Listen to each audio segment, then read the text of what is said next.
the counterfeit ensign in Isaiah 5.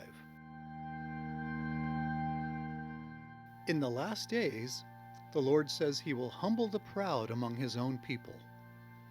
We see this early in Isaiah in chapters 1 through 4. And now, in chapter 5, Isaiah says, quote, I will tell you what I will do to my vineyard. I will take away the hedge thereof, and it shall be eaten up. And I will break down the wall thereof, and it shall be trodden down. And I will lay it waste. So the Lord will lay waste his own vineyard. And what is the Lord's vineyard? Isaiah gives us the answer. Quote, the vineyard of the Lord of hosts is the house of Israel, and the men of Judah, meaning those of the baptismal covenant, his pleasant plant. Is the Lord really saying that in the last days he'll lay waste to his vineyard, covenant Israel? Before answering that, we should remember that the Lord will be purging and preparing a people to be worthy of Zion, even worthy enough to dwell with Christ in the New Jerusalem. For many of us, that may take extreme humbling.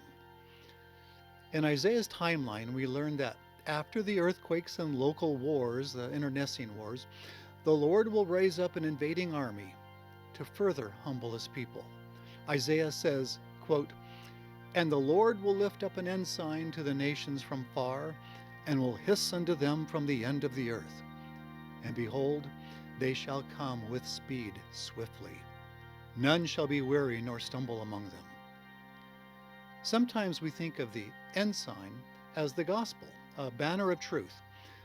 But the Hebrew word for ensign, nes, is also translated as sail, or standard, or even a pole.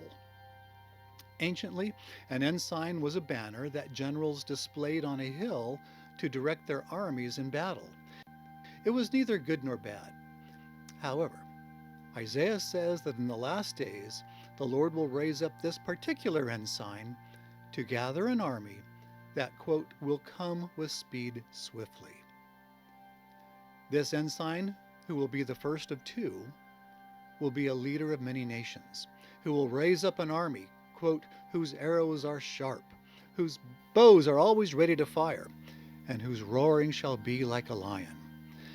This ensign will raise up an army that, quote, shall lay hold of the prey, and shall carry it away, and none shall deliver. Again, this will be the first of two ensigns. As another ensign, a righteous servant of God will come afterwards. As usual, the counterfeit comes first. But the second ensign, the one we have named mountains and magazines after, will soon follow. Again, the counterfeit will show up first. Elsewhere, we learn that this wicked ensign, whom Isaiah calls the Assyrian, will be, quote, the rod of God's anger. He will literally be raised up to humble God's people. And after that, he'll punish all the world. This man will have no regard for life, and ultimately, he and his army will destroy Babylon, or the world as we know it. Recapping, after earthquakes weakened the nation of the Lord's house, this counterfeit ensign, an antichrist, will invade the land of the Lord's vineyard and will cause it to be wasted without inhabitant, and the land be made utterly desolate. But how can this be? Doesn't the Lord's vineyard have promises of safety?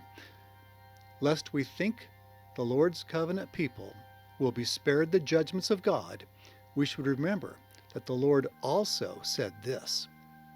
This is from Doctrine and Covenants, section 112.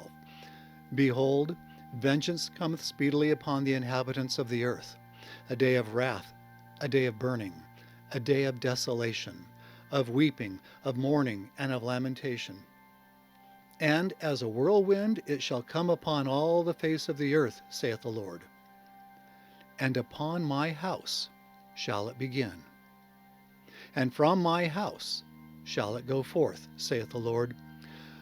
First among those among you, saith the Lord, who have professed to know my name, and have not known me, and have blasphemed against me in the midst of my house, saith the Lord.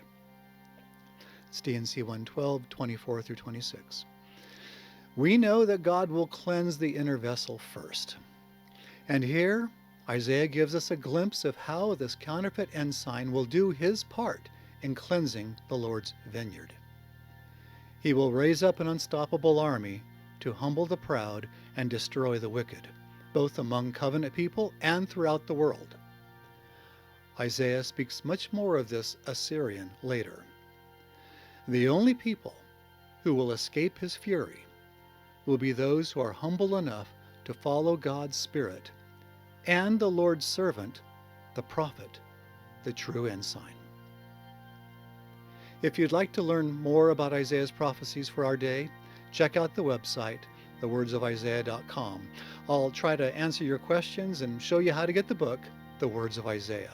That explains his prophecies as they apply to the covenant people in our day. I'm Curtis Taylor with The Words of Isaiah.